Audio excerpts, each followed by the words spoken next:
萧炎欲取幼生体陨落心炎，却意外唤醒萧炎进入地底岩浆世界修炼。体内的陨落心赛场探访药老至交好友风尊者，又将会获得何种机遇呢？ Thời gian trôi qua, không lâu sau ở tại cổ giới, Huân Nhi thân ảnh vừa hiện ra thì Lăng lão cũng xuất hiện quỳ một gối xuống hành lễ, thanh âm vang lên nói: "Tiểu thư, theo tin tức mới nhất ta lấy được, tại Trung Châu Bắc Vực xuất hiện một người trẻ tuổi tên là Tiêu Viêm. Có chắc chắn không? Theo như ta dự đoán thì 89 phần là hắn. Nói với người trong tộc, ta muốn rời khỏi cổ giới."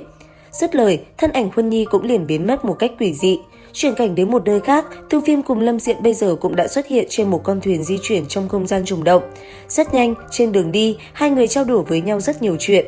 Đồng thời, Lâm Diệm cũng nói cho Tiêu Viêm biết mình đã may mắn học được bước áp tị hỏa bộ, một bộ thân pháp cực kỳ hữu ích. Nghe vậy, Tiêu Viêm khẽ cười nhẹ chúc mừng hắn ta. Nói vài lời, anh ấy liền hỏi Lâm Diễm về hành trình tiếp theo để đến Đan Thành. Theo lời Lâm Diễm, ở tại Thiên Hoàng Thành có một cái không gian trùng động dẫn tới Đan Vực. Trùng động này do Liễu gia, gia tộc của Liễu Kình nắm giữ. Nghe Lâm Diễm nói vậy, Tiêu Viêm gật đầu. Tiếp theo, hai người sẽ tới đó tiện đường thăm Liễu Kình một chút.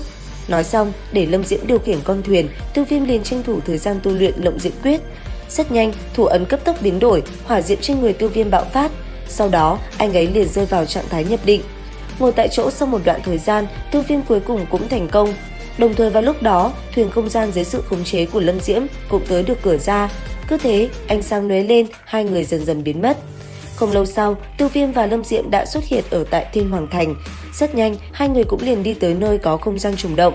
Trên đường đi, hai người nghe thấy vài tiếng xì xào bàn tán về việc Liễu gia cùng Trình gia đang tranh đoạt quyền kiểm soát không gian trùng động. Bởi vậy, nghe thấy tin này, hai người liền đi tới trung tâm của tòa thành. Cũng trong lúc đó, ở tại khoảng sân rộng lớn, có rất nhiều người đã tụ tập ở đây. Ở vị trí trung tâm, Liễu Kình đang cùng với Trình gia võ mồm vô cùng quyết liệt. Thế nhưng đang cãi vã, Xích Hỏa trưởng lão của phần Viêm Cốc lại đột nhiên xuất hiện. Theo lời ông ta, gia tộc nào có thể tìm được luyện dược sư cao giai thì quyền quản lý không gian trùng động sẽ giao cho gia tộc đó quản lý. Hiện tại, Trình gia đã mời được một vị luyện dược sư lục phẩm. Nghe xong, Liễu Kình sắc mặt liền tỏ ra nghiêm trọng, nhìn về phía sau hỏi nhỏ: "Làm sao bây giờ, hai vị trưởng lão?" Thấy vậy, hai người kia cũng chỉ biết lắc đầu thở dài. Quay đầu lại, Liễu Kình cắn chặt răng quát: "Trình Diệu, lần này xem như ngươi lợi hại." Dứt lời, hắn định quay đầu rời đi, thế nhưng đúng vào lúc này, thanh âm Lâm Diễm từ xa vang lên nói: "Liễu Kình, thật không giống ngươi lắm, cứ buông tha như vậy sao?" Nghe vậy, Liễu Kình giật mình, nhìn sang thì thấy Lâm Diễm đi cùng một thanh niên bịt mặt. Sau đó, người bịt mặt nói: "Liễu Kình, đã nhiều năm không gặp. Hắn là Tiêu Viêm sao?" Nghe vậy, Tiêu Viêm cười nhẹ rồi tiến về phía Liễu Kình nói: "Ta cần đi tới Đan Vực, tiện đường ghé thăm ngươi một chút, chuyện này để ta giúp ngươi." Dứt lời, Tiêu Viêm tiến về phía trước chấp quyền nói: "Vị tiền bối, Liễu gia còn chưa nhận thua, tiểu tử mạn phép đứng ra so tài cùng vị đại sư kia, không biết có được không?" "Ngươi là luyện dược sư mà Liễu gia mời tới sao?" Nghe vậy, Tiêu Viêm gật nhẹ đầu, còn đám người kia, bọn họ kinh ngạc vô cùng. Rất nhanh, Tăng Tu đã liền tiến lên nói: "So về đấu khí, có lẽ ta không bằng ngươi, nhưng luyện dược, ngươi chưa đủ tư cách. Vậy thì chúng ta sẽ tỉ thí tài luyện đan trước mặt mọi người sao?" "Không cần phiền toái như thế, chỉ cần ngươi có thể dựa vào lực lượng linh hồn đánh lui ta thì xem như ngươi thắng."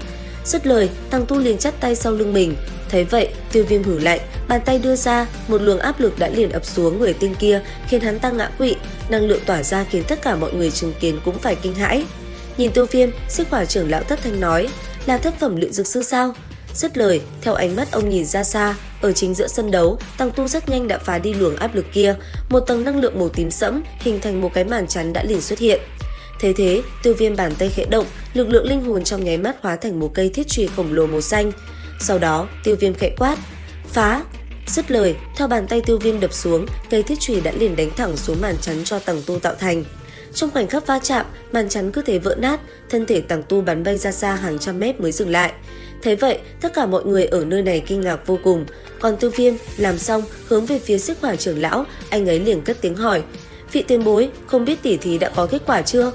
"Tiểu hữu thực lực bất phàm, người thắng chính là ngươi. Không gian trùng động của Thiên Hoàng Thành trong 3 năm tới sẽ là của Liễu gia." Thế vậy, Liễu Kình vui sướng đáp: "Đa tạ Xích Hỏa trưởng lão."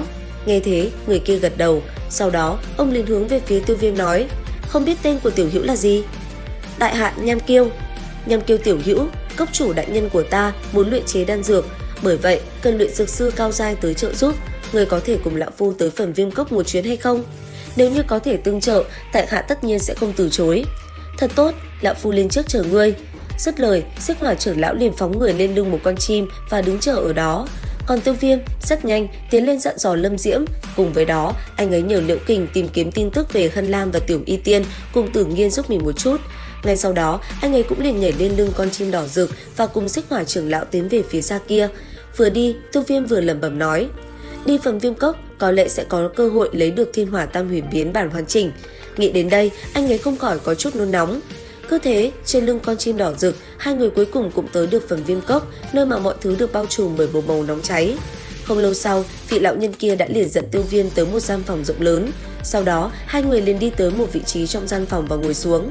Đảo mắt nhìn quanh, Tiêu Viêm nhận thấy ở đây có không ít luyện dược sư cao giai, nhất là ở hàng ghế trên cùng. Ít nhất, họ cũng là thất phẩm luyện dược sư. Thời gian qua đi, đợi đến khi mọi người tới đông đủ, gian phòng rộng lớn bất chợt xuất hiện dao động. Ngay sau đó, từng vết rách lan tràn. Nhất thời, ở vị trí trung tâm, một luồng năng lượng đã ầm ầm kéo đến, sau đó ngưng tụ thành một vòng xoáy. Từ trong không gian kia, thân ảnh của Đường Chấn, tộc trưởng của Phần Viêm Cốc cũng từ từ hiện ra.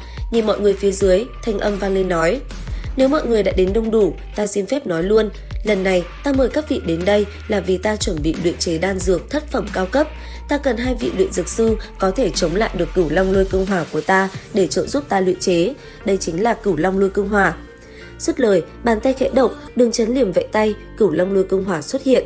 Nhìn thấy ngọn lửa màu bạc này, đồng tử Tiêu Viêm nhất thời hơi co rút lại. Còn Đường Chấn, ông lại nói tiếp: mọi người lấy lực lượng linh hồn của mình ra, nếu có thể chống lại sự nung cháy của Cửu Long Lôi Cương Hỏa thì sẽ đủ tư cách. Dứt lời, bàn tay Đường Chấn vẫy mạnh, đạo ánh sáng màu xanh mang theo hỏa diễm từ trên tay ông bạo phát. Nhất thời, nó liền hóa thành 9 con rồng xanh bay ra khắp căn phòng này. Trong tình huống 9 con rồng lao tới, có không ít vị luyện dược sư yếu ớt không chống đỡ nổi mà liền ngã rạp xuống mặt đất. Bây giờ chỉ có Tiêu Viêm và một vị luyện dược sư của Đan Tháp vẫn còn ngồi lại. Giờ khắc này, sắc mặt Tiêu Viêm vẫn không đổi, cầm chén trà trên tay, anh ấy cho lên miệng và nhấp nhẹ.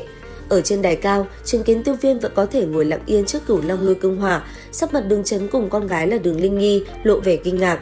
Còn Tiêu Viêm, sau khi nhấp một ngụm trà, anh ấy rất nhanh liền đứng lên. Sau đó bàn tay khẽ động, hỏa diệm cũng lập tức xuất hiện. Chỉ trong tích tắc, một luồng năng lượng mạnh mẽ đã liền ngưng tụ lại trên tay Tiêu Viêm. Ngay sau đó, một đóa hỏa liên xanh biếc cũng liền thành hình.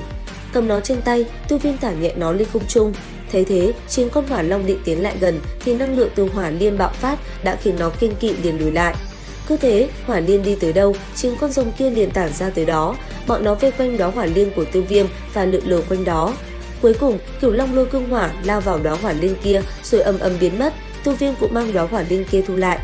Nhìn Đường Chấn, thanh âm anh ấy vang lên nói: Đường cốc chủ, không biết tại hạ đã thông qua chưa? Lời này còn cần lão phu nói nữa sao? Chúc mừng Nhan Kiêu tiểu hữu. Xích Hỏa, ta rất hài lòng về cách làm việc của ngươi. Cảm tạ tông chủ, ta có thể gặp được Nhan Kiêu cũng coi như là vận khí của ta. Bây giờ đã tìm được người có thể trợ giúp ta hoàn thành quá trình luyện đan. Sau khi chuẩn bị dược liệu xong, chúng ta sẽ tiến hành. Chỉ cần luyện chế đan dược thành công, việc hậu tạ tuyệt đối sẽ làm hai vị hài lòng. Cốc chủ, thù lao này có được tính là một trong những công pháp hoặc đấu kỹ của Phần Viêm Cốc hay không? Không biết Nhan Kiêu tiểu hữu đã nhìn trúng loại nào? Thiên Hỏa Tam Huyền Biến.